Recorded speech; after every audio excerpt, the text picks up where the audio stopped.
Wait a second. Wait a second. Was that a flirt? Oh, and not little enough time for Pitaya to not pee on his own shoes, but on the plus side, I guess at least Magma was looking away from him. This is for signing me up for this contest when I didn't consent. Hello from the void, it's Rose, welcome back to my channel and the most dramatic season of The Bachelorette ever. I'm a little bit unhinged. I thought I was going to make this video earlier, but then I got distracted by a really big potato and that made me really hot, so I had to take off my hoodie and I am now instead dressed like a giant toddler, so enjoy that. Last episode we did our elimination challenge, so we discovered which 5 of our contesticles are in fact safe from elimination, and they went on a date with Magma that got real sloppy at a bar. Today we will be sending the 5 contestants in danger to the Last Chance Saloon, where they will have the opportunity to score some last minute points and see if they can salvage anything with Magma before the first rose ceremony. Who do you think's going home? Drop your predictions in the comments. Let's go do the video.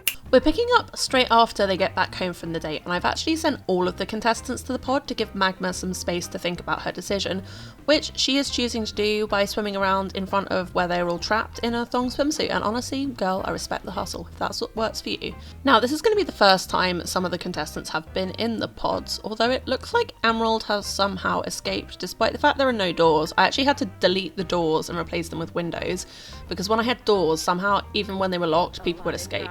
I just fixed Fluff's toilet for him. Anyway, back at the house, Magma is taking the opportunity to chat with her best friend about the choice that approaches her, her opinions about the guys from this week, how the date went, and also get some food because she is also drunk. Aww, and her and Satine have decided to become best friends. I honestly kind of thought they were best friends already, but maybe they fell out of best friendom when Satine entrapped Magma into participating in The Bachelorette. Ava Harjo, don't know who you are, piss off. Aww, cute. I'm glad these two are having some bonding time. I think their relationship bar is pretty much back up to full, but it is now time, without any further ado, having taken care of Magma's needs, for Satine to welcome the 5 in danger contesticles, Schino, Indy, Marsh, Carnelian and Pitaya to the Last Chance Saloon. Now, this is literally just a room that has a vague Western theme and also a bar in it, but they will be confined in this room for 1 hour per contestant, so they get 5 hours from when they started at 7 PM. And I won't be directing any interactions, it's entirely up to them to interact with Magma as much or as little as they want to. And so far it looks like Schino's arm is broken and oh, Carnelian's going over. The other guys are introducing themselves to one another and kind of keeping their back to Magma, which is not ideal, but Carnelian, I guess, has... oh no, he's leaving again. Although it does look like there's a group chat. She's talking to Satine and Carnelian and Pitaya, and I guess the other 3 are having a separate conversation. I really, really wish they could fix the pathing so that when your Sims are talking, they are at least looking at each other, because it makes this really hard to follow who's talking to who. So if you see me doing a lot of hovering around on the left, I'm not cancelling actions, I am hanging over them to be like, who's in this conversation? I don't know what Marsh is talking about, but the guys really are not a fan of it. They are like, absolutely not, please stop talking about alien probing.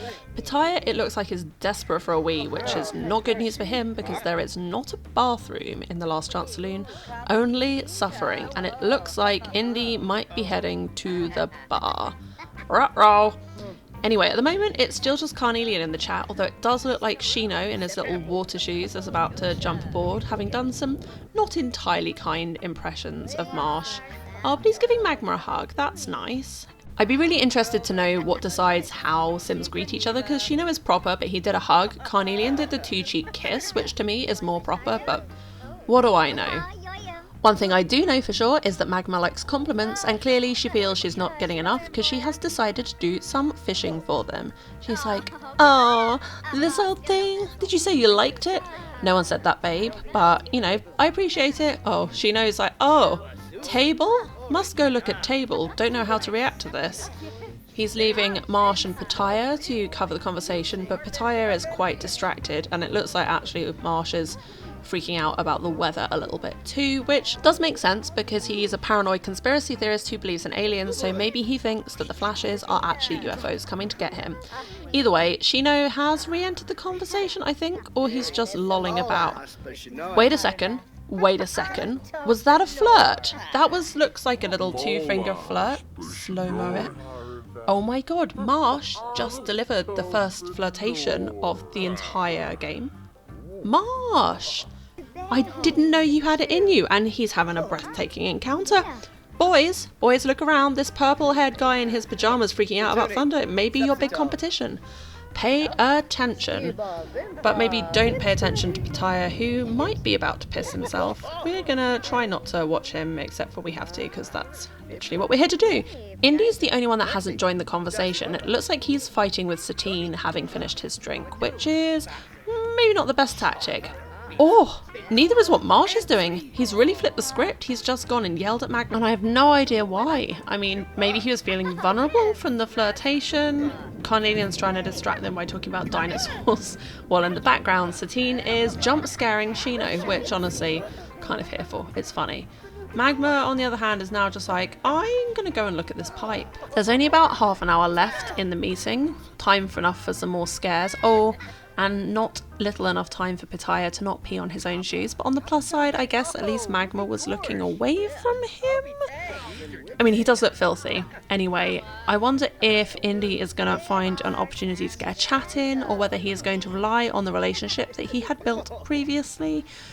Either way, at the end of this engagement, okay, Indy is in the conversation. He has swept in just under the wire to have a little chat, while Satine continues to aggressively prank Schino, and Carnelian whacks his head through her back to clean up the pee. Which brings us to time. So right now we are going to pause and we are going to jump into everyone's relationship panel and note down their friendship. So Marsh has 24, their attractiveness, very attractive, that means he gets 2 points, and any sentiments that they've gained aside from the first impression. Then those values will be added to my giant spreadsheet along with skill points and a few other things, and decide who gets to stay and who is in danger. Second up is Midsummer. He only has 8 friendship points and no new sentiments. He also gets 2 points from being perceived as very attractive. Bucky's managed to get 52 relationship points. This is from UI Cheats, by the way. You right click on this friendship. He's also got 2 new sentiments, the closer from Happy Memories ones, and he gets 1 point for attraction. Pitaya, 23 friendship points, 1 point for attraction. No new sentiments for him, and you don't lose points for peeing on yourself, fortunately for Fluff. Bo has 59 friendship points. Go Bo! He also has got some cooking together sentiments and gets 1 point for attraction. Emerald gets 2 attraction points. He has got 44 friendship value and no new sentiments for Emerald, just a party. Schino has got 3 new sentiments. Good job, Schino. 46 friendship points and gets 1 for attraction. Indy's up next. Only 20 friendship there. He didn't really build much on it at the end of the week. No sentiments and 1 point for attractiveness. Room to improve. Fluff, again, no points for peeing a lot. Friendship, 28, very attractive, so he gets 2 points there and no new sentiments. And last but not least, Carnelian's actually done really well. 45 friendship points, no sentiments. Unfortunately, he does get minus 2 points for being perceived as very unattractive. But there's plenty of time for that to change as Magma waddles to the last pee before the rose ceremony. And also remember, I will be giving the contestants ranking points, so there's only 10 points available for attractiveness. So like Bucky's not going to get 54 points or whatever it was. If you've got the highest, which I think is Bo, you'll get 10 points, and if you've got the lowest, which is Midsummer, I think, he'll only get 1 point, and then everyone else will be on that scale. And that's just to avoid there being like 50 point differentials very early on. Anyway, everyone got some sleep. Magma is up. I think Bucky slept all night on the floor in an unconscious position, but who am I to judge? And Magma's actually woken up feeling pretty sad. I think it's PMS and being around people that are feeling nervous, but she's getting some breakfast and catching up with Satine in front of a stinking plate of food. Oh, okay. Maybe that is her final act of punishment. She's like, this is for signing me up for this contest when I didn't consent. But it is now 9 AM almost, and I want to start the rose ceremony at 9. I'm going to fill everyone's needs so that no one dies during the ceremony. And here is our little rosy setup. You will notice that all the guys are once again posed. This is because I tried it with autonomy off and I couldn't get them to stay still. But can we take a moment to appreciate how great Magma looks? Satine also wearing a rocking Van Gogh-y kind of flocky. And we have all of our gentlemen dotted about, ready to discover their fates. Magma's just pulling herself together, and then she is going to call from highest score to lowest the gentlemen up to the front, where they will consult a future cube about their romantic future. If they get a positive outlook, they get a rose from Magma, and if they get a negative one, she's just going to appreciate them to add another little game of chance. And in first place this week with 23 points is Buckaroo Bucky Cobbler. He came in really high across the board and he gets the first go with the Cube of Love, which apparently has told him his future is not so bright. So Magma's just going to be like, Bucky, be more positive, even if you're gloomy. There's still time for us. I'll try and canter through these pretty quickly so we're not here forever. Beau came in second with 22 points. He was only one spot behind Bucky and he is feeling much more positive about his romantic future. Is that future with Magma? Remains to be seen, but it does mean that Beau gets a lovely red rose and a little flurry of romance. The next safe contestant is Emerald. He came in third with 18 points, so quite a big drop there. He didn't do quite so well with Magma, and he hasn't done at all well with the Future Cube. It's being mean to them today.